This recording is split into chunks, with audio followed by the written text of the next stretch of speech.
हरिओम।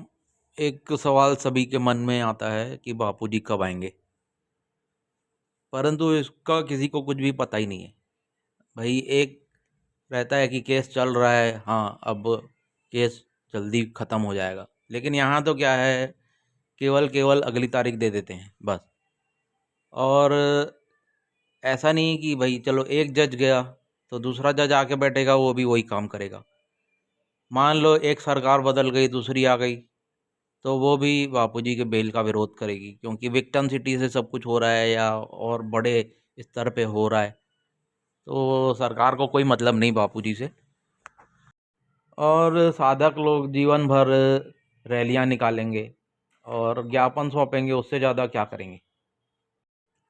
तो हो सकता है भाई 12 साल और लग जाएं। 12 साल तो हो चुके हैं बापूजी को, हो सकता है 12 साल और लग जाएं या और लंबा हो जाए, क्योंकि किसी को कुछ पता ही नहीं है ना। अब अगली तारीख देने में जाता क्या है जज को, अगली तारीख, फिर अगली तारीख, अगली तारीख, ऐसे करते करते 5 साल में तो फिर 5 साल के बाद सजा सुना दिए थे।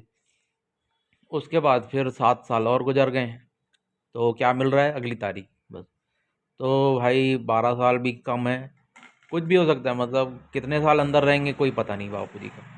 देखो भाई, आप लोगों को ना बुरा लगेगा कि ऐसा को क्यों बोल रहा है। अब देखो, हमको पता था किसी को कि 12 साल बापू जी जेल में रहेंगे, और आगे का भी हमको पता नहीं, इसीलिए जो कह रहा हूँ वो सत्य है। कितने साल रहेंगे बापूजी किसी को कुछ पता नहीं, और कोई बता भी नहीं पा रहा है। और मैं आप सभी से एक निवेदन करना चाहता हूँ, कर रहा हूँ, कि जैसे बापूजी को तकलीफ़ होती है, स्वास्थ्य खराब होता है, तो उस समय ना ऐसा मत बोले करो बापूजी ब्रह्म है। अरे ब्रह्म है, ब्रह्म है, ये बात कंफर्म है, 100% कंफर्म है। और उनका शरीर चिन्मय हो जाता है, ये भी बात मैंने सत्संग में सुनी है। परंतु भाई, एक ब्रह्म ज्ञानी के शरीर का इलाज तो अच्छे से होना चाहिए कि नहीं होना चाहिए। इस बात से तो आप सभी सहमत होंगे, परंतु हो नहीं रहा है ना। बापूजी को इलाज मिल नहीं रहा है, जो इलाज चाहिए उनको वो मिल नहीं रहा है।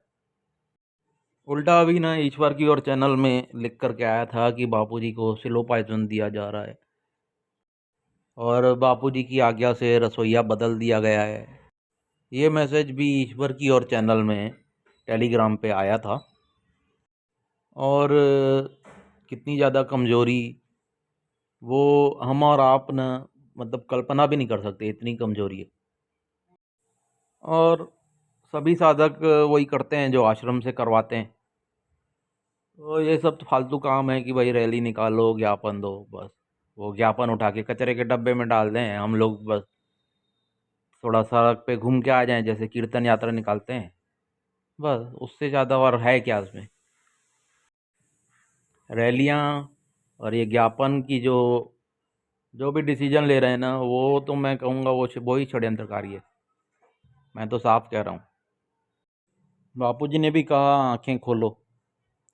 अब उसका मतलब ईश्वर प्राप्ति नहीं है, क्योंकि ईश्वर प्राप्ति तो बापूजी डायरेक्ट बोलते हैं, ईश्वर प्राप्ति कर लो, परमात्मा, समय कम है, इस तरह के जो भी बापूजी को सत्संग देना रहता है वो तो डंके की चोट पे सीधा सीधा बोल देते हैं। ये आंखें खोलो का मतलब यही है कि भाई जो षड्यंत्रकारी हैं, कम से कम उनको पहचानो तो सही कि हैं कौन। अभी तक वो उनका नाम सामने नहीं आया है। हरिओम।